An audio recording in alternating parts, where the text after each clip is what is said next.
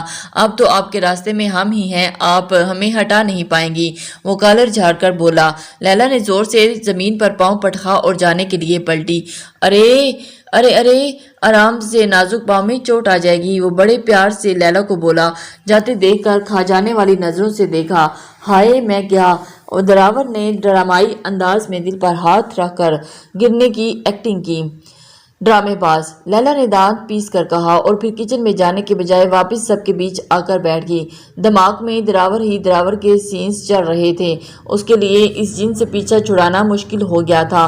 نازلی change کرنے اپنے روم کی طرف جا رہی تھی، وہ کمرے میں آئی تو ہاشم کو بیڈ پر بیٹھے پایا۔ وہ کچھ پریشان سا لگ رہا تھا۔ کیا ہوا ہاشم؟ اس نے آگے بڑھ کر فکر مندی سے پوچھا۔ ہاشم نے موبائل اس کی طرف بڑھایا۔ تابین کا میسج آیا ہوا تھا کہ اسے جمال آغا کے متعلق ان دونوں سے کوئی بات کرنی ہے، اس لیے وہ لان میں ان کا انتظار کر رہی ہے۔ میسج پڑھ کر نازلی کا وجود لرزنے لگا، اسے لگنے لگا کہ اس کا ڈر سچ کا روپ دھارنے والا ہے۔ اس کے ہاتھ سے موبائل بیڈ پر گرا تھا۔ اس نے خوف سے ہاشم کی طرف دیکھا۔ ہاشم نے اٹھ کر اسے گلے لگایا۔ کچھ نہیں ہوگا، سب ٹھیک ہوگا، اس کا چہرہ ہاتھوں میں بھر کر نرمی سے سمجھایا۔ پھر اس کا ہاتھ تھام کر نیچے آیا۔ وہ بیک ڈور سے لان میں آئے تاکہ کسی کو پتہ نہ چلے۔ تابین کرسی پر بیٹھی ان کا انتظار کر رہی تھی، وہ دونوں اس کے سامنے جا کر بیٹھے۔ کیا بات ہے آپی؟ نازلی نے ڈر کر پوچھا، جبکہ ہاشم خاموشی سے زمین کو گھور رہا تھا۔ تابین نے ایک نظر اسے دیکھا، پھر ہاتھ بڑھا کر میز سے اپنا موبائل اٹھایا۔ جمال آغا نے تم دونوں کے نام ایک پیغام بھیجا ہے۔ میں نے اتنے دن انتظار کیا تاکہ تم لوگوں کی خوشیوں میں جمال آغا کا کوئی ذکر نہ آئے، پر اس نے مجھے ایک پیغام دیا تھا جو مجھے تم لوگوں تک ہی پہنچانا ہی تھا۔ اس نے موبائل کو 5-6 بار ٹچ کیا، پھر ان کی طرف بڑھایا۔ نازلی جلدی سے موبائل تھاما اور ہاشم نے بھی اس کی طرف متوجہ ہوا۔ دونوں نے موبائل اسکرین پر جو دیکھا تھا اس نے اسے حیرت میں ڈال دیا۔ ایک چھوٹی ویڈیو تھی جس میں چند باتیں کی گئی تھی۔ نازلی بار بار ویڈیو کو پلے کر کے خود کو یقین دلانا چاہ رہی تھی کہ وہ جو دیکھ رہی تھی وہ سچ ہے۔ موبائل میں جمال آغا کی ویڈیو تھی۔ وہ ویل چیئر پر بیٹھا تھا، چہرہ اتنا خراب ہو چکا تھا کہ اسے پہچاننا مشکل ہو رہا تھا۔ ناظرین نے ایک بار پھر ویڈیو پلے کی تھی۔ تم دونوں مجھے معاف کر دو، تم دونوں کے ساتھ بہت برا کیا میں نے۔ اصل میں نے تم لوگوں کے ساتھ نہیں اپنے ساتھ برا کیا۔ میرے کیے کی سزا مجھے اللہ تعالیٰ نے دے دی۔ تم دونوں مجھے معاف کر کے میرے دل سے بوجھ ہٹا دو، ورنہ میں جی نہیں پاؤں گا۔ ویڈیو ختم ہو چکی تھی۔ ناظرین نے سر اٹھا کر تابین کو دیکھا۔ وہ حیران تھی۔ یہی سچ ہے ناظرین، بندہ اگر خاموش رہ بھی لے پر اللہ ظلم کرنے والوں کو کبھی معاف نہیں کرتا۔ تابین نے سنجیدگی سے کہا۔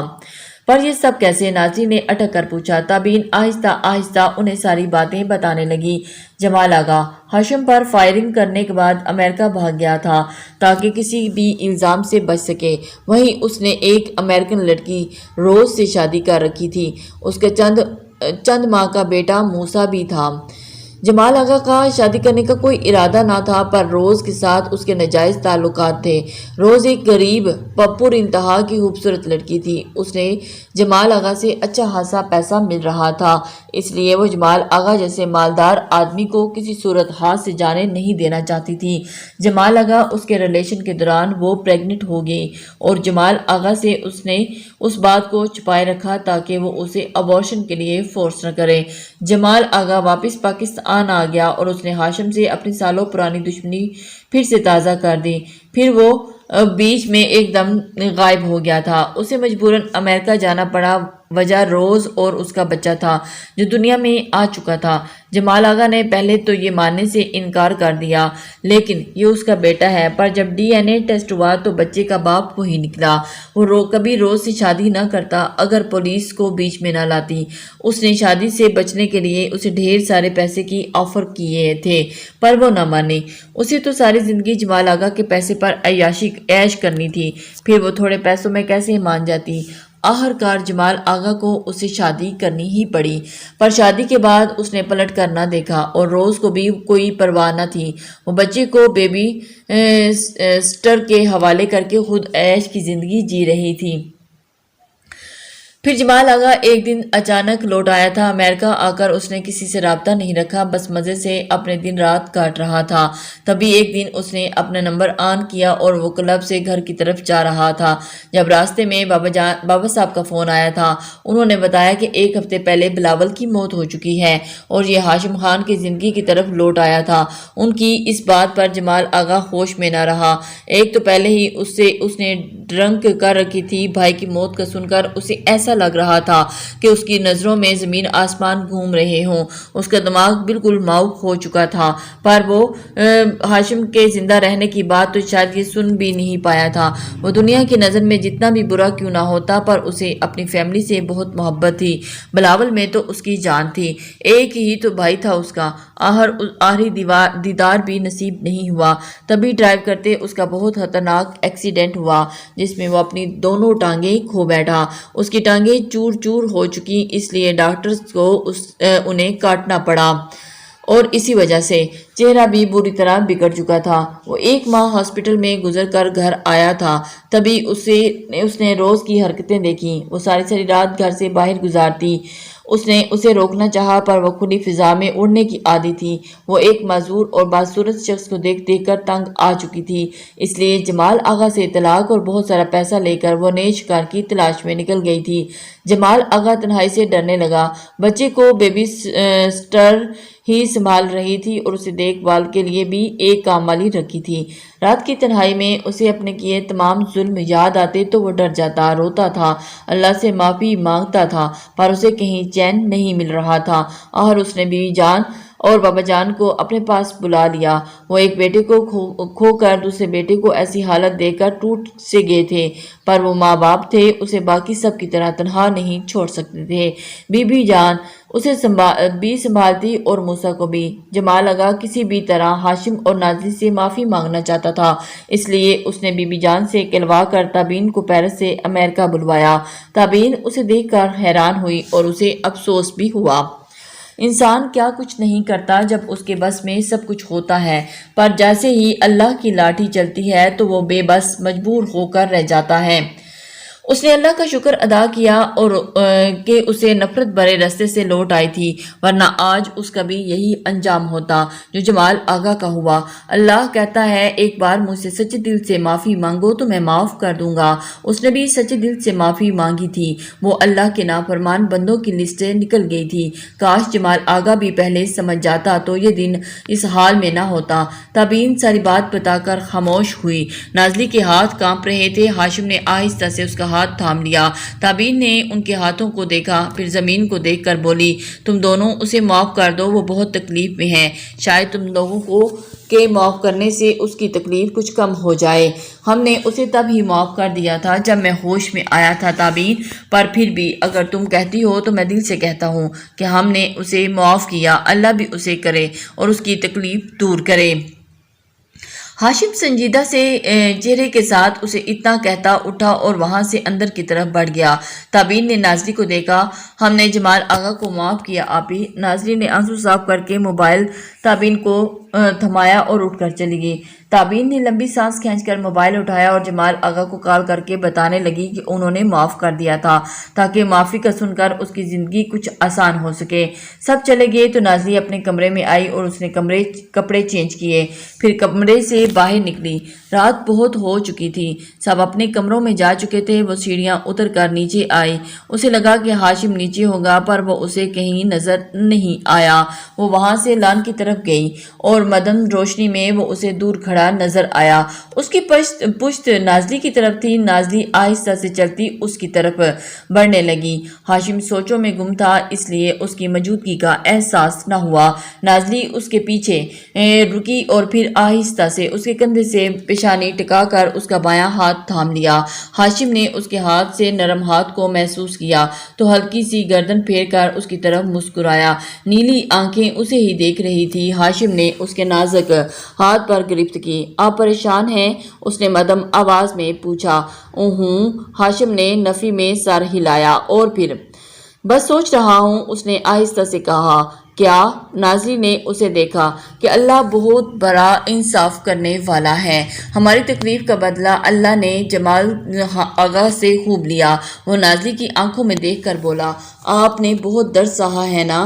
نازلی نے اداسی سے اس کے چہرے کی طرف دیکھا۔ وہ مدم سا مسکرایا۔ ہوں، جسم دل زخمی ہو گیا تھا، اتنا کہ سانس تک لینا محال تھا۔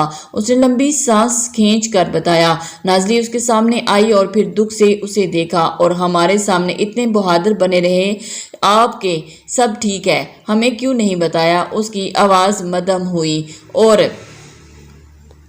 اپنوں کے لیے خود کو مضبوط کرنا پڑتا ہے، اپنوں کو خوشیاں دی جاتی ہیں اور انہیں اپنی دکھی نہیں کیا جاتا۔ اس نے محبت سے اس کے بالوں کو کان کے پیچھے کیا، اور جو تم میرے ساتھ تھی تو میرے تمام زخم بھرتے گئے۔ تمہیں قریب پا کر دل پھر سے دھڑک اٹھا تھا۔ اسے نازلی کا ہاتھ تھام کر سینے پر رکھا اور نازلی نے اپنی ہتھیلی نیچے اس کی دھڑکنوں کو محسوس کیا۔ تمہارے ہی نام سے دھڑک رہی ہیں، ہاشم نے ایک دم کہا۔ نازلی کے لبوں پر مسکراہٹ پھیل گئی۔ واقعی؟ ہاشم، اس نے شرارت سے پوچھا۔ ہوں۔ ہاشم مسکرا کر اس ہوا سے اڑتے بال ٹھیک کرنے لگا۔ سونا نہیں آج؟ نازلی نے مسکرا کر پوچھا۔ کچھ دیر کھلی ہوا میں بیٹھتے ہیں۔ ہاشم اس کا ہاتھ تھام کر بینچ تک لایا، پھر دونوں وہاں بیٹھ گئے۔ نازلی نے اپنا سر اس کے کندھے پر رکھا تو ہاشم نے اس کے کندھے کے گرد بازو پھیلائے۔ دونوں خاموشی سے وہاں بیٹھے ان لمحوں کو ایک دوسرے کے سنگ جی رہے تھے۔ السلام علیکم لسنر۔